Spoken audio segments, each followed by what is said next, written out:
Hello everyone, my name is Bharti Rang. Welcome to my channel. आज की इस वीडियो में हम डिस्कस करेंगे what is inventory, its types and its basic functions. So let's start. Inventory is considered as the current assets of the company having physical existence. Physical existence means which we can see, we can touch, मतलब जिसे हम देख सकते हैं, जिसे हम छू सकते हैं। Inventory is the thing business can hold for the purpose of production of goods.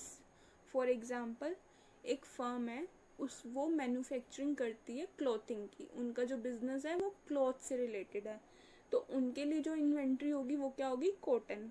Cotton से वो क्या करेंगे? प्रोसेसिंग करेंगे, जिससे क्या बनेगा? थ्रेड, धागा। एंड थ्रेड की फर्दर प्रोसेसिंग से क्या बनेगा? क्लॉथ, कपड़ा। इन्वेंट्री के अंदर दो कंसेप्ट और आते हैं बेसिकली।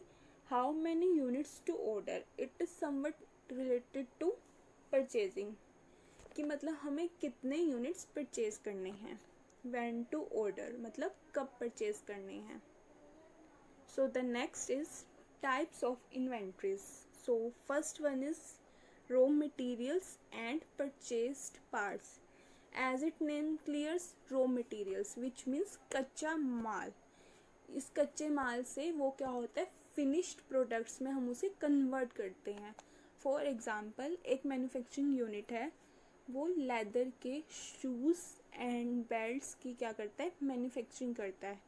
सो उनके लिए क्या रॉ मटेरियल होगा? लेदर। वो क्या देखेंगे कि उनके पास लेदर की जो अवेलेबिलिटी है वो प्रॉपर लेवल पे मेंटेन रहे, जिससे उनकी जो परचेजिंग है उसमें कोई हर्डल ना आए। Second one is partially completed goods called work in progress. इसे बेसिकली हम क्या कहते हैं? Work in process. ये क्या होता है? बीच का होता है। ये सेकंड स्टेज होता है जिसमें हम रॉ मटेरियल से जब किसी चीज़ की प्रोसेसिंग कर रहे हैं, वो आता है वर्क इन प्रोसेस के अंदर। फॉर एग्जांपल, हम इसमें क्या करते हैं? फार्मास्यूटिकल कंपनी का एग्जांपल ले सकते हैं। फार्मास्यूटिकल कंपनीज क्या करती हैं? मेडिसिन की मैन्युफैक्चरिंग करती हैं, बट वो डायरेक्ट तो कस्टमर को नहीं दे सकते ना, कि हाँ मेडिसिन बन गई, कस्टमर को डायरेक्ट दो।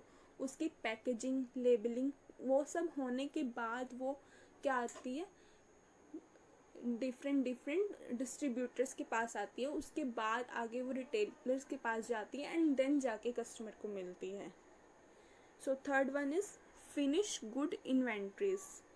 बेसिकली इसके अंदर क्या आती हैं? हमारी मैन्युफैक्चरिंग फर्म्स और मर्चेंडाइज आते हैं और रिटेल स्टोर्स आते हैं। इसका एग्जांपल हम ले सकते हैं गोदरेज फर्नीचर। आप किसी भी गोदरेज के शोरूम में जाएंगे, वहाँ आपको पूरा फिनिश्ड फर्नीचर मिलेगा। ऐसा तो नहीं होगा कि आपको रॉ मटेरियल दिखाएंगे या something, you know. So the next is replacement parts, tools and supplies. Basically ये जो होता है ये प्रोडक्शन से रिलेटेड होता है, कि जब कोई फर्म प्रोडक्शन में डल जाए ना किसी चीज़ की, तो वहाँ पे जो मशीन्स हैं उनमें जो मूवमेंट हो रही है उसको प्रॉपर उनकी मेंटेनेंस करने के लिए ये वाली इन्वेंट्री रखी जाती है, ताकि कोई भी अगर परचेजिंग में हर्डल आए तो उसे as soon as possible solve कर सकें। Next one is goods in transit to warehouse और कस्टमर। इसका मतलब ये होता है कि जो गुड्स हैं वो जो मैन्युफैक्चर है उसके वहाँ से तो चल चुके हैं, बट अभी तक जो बायर है ना उसे रिसीव नहीं हुई है। फॉर एग्जांपल, इसमें हम ई कॉमर्स कंपनी का एग्जांपल ले सकते हैं, such as Amazon, Snapdeal, Flipkart. इसमें क्या होता है कि सपोज़ आपने किसी भी अमेज़ोन से कुछ भी ऑर्डर किया, आपका वो ऑर्डर प्लेस हो गया, बट जो उसके आने में जो भी बीच में प्रोसेस लगती है ना, उसको हम क्या कंसीडर करते हैं? Goods in transits. Next one is functions of inventory. Number one is to meet anticipated demand.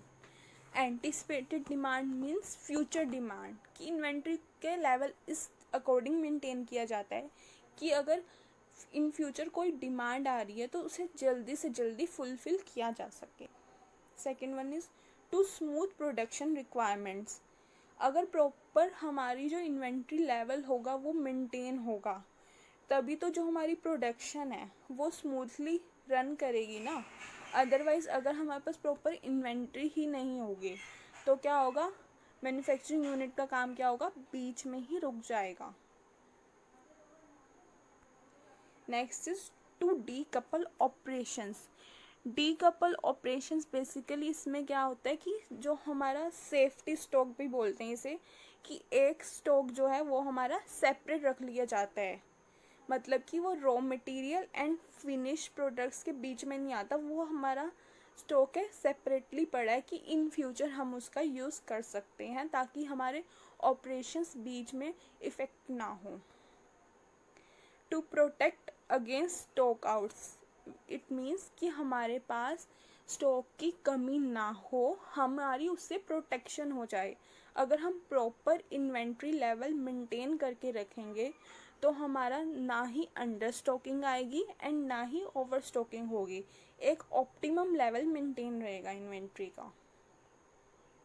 To take advantage of order cycles, take advantage of order cycles here it means कि हमारे पास जो future orders आने वाले हैं उसका हम पहले से ही उसकी प्रोडक्शन करके रख लें, ताकि इससे क्या होगा, हमारी जो इफ़ेक्टिवनेस है वो बनी रहेगी, कॉस्ट लेस पड़ेगी हमें, एंड हमारी जो फ्यूचर डिमांड होगी उसे हम जल्दी से जल्दी फुलफ़िल कर सकेंगे।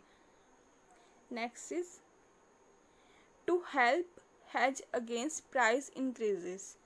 इट मीन्स कि अगर हम इन्वेंट्री को पहले ही प्रॉपर लेवल में मेंटेन करके रखते हैं एंड प्रोडक्शन हम ज़्यादा क्वांटिटी में कर लेते हैं, तो आगे जो प्राइसिंग इश्यूज आएंगे ना, नेक्स्ट टाइम सपोज हमारी इन्वेंट्री ख़त्म हो गई है और हमें ऑन द स्पॉट चाहिए, तो अगर हम किसी भी सप्लायर से या किसी से भी डीलिंग करेंगे तो हमें उसकी कॉस्ट क्या है, वो ऑब्वियस सी बात है इंक्रीज़ करके देंगे। बट अगर हमारे पास प्रॉपर इन्वेंट्री लेवल मेंटेन होगा तो हमें वो इशू, वो क्या कहते हैं हम, तो वो हमें वो इशू फेस नहीं करना पड़ेगा। To permit operations, it means कि जो हमारे ऑपरेशंस हैं, हमारा प्रोडक्शन है कर रहे हैं हम सपोज़ किसी चीज़ की, उसमें कोई हर्डल ना आए, वो कैरी फॉरवर्ड होती रहे। फॉर एग्ज़ाम्पल इसमें हम एक छोटा सा स्वीट शॉप ओनर का ही एग्ज़ाम्पल लेते हैं। सपोज़ उनको क्या है, कोई स्वीट्स की क्या करनी है, मैन्युफैक्चरिंग करनी है, तो वो क्या देखेंगे कि उनके पास जो मिल्क है वो राइट क्वांटिटी में अवेलेबल हो, ताकि जो उन्होंने जो स्वीट्स बनवानी है उसमें उनको एट दैट टाइम कोई प्रॉब्लम ना आए। To take advantage of quantity discount, here it means कि आप अब जो मैन्युफैक्चर है वो भी तो किसी से इन्वेंट्री परचेज कर रहा है ना, तो अगर वो बल्क क्वांटिटी में इन्वेंट्री परचेज करेगा उसको दो बेनिफिट्स होंगे। एक तो उसको वो डिस्काउंट में मिल जाएगी इन्वेंट्री, एंड इन फ्यूचर भी उसकी जो है ऑर्डर साइकिल होगी, उसमें कोई प्रॉब्लम नहीं आएगी। That's all for today. If you find the video useful, then please like, share and subscribe, and don't forget to hit the notification bell for upcoming videos. Till then, stay happy, stay healthy, stay safe.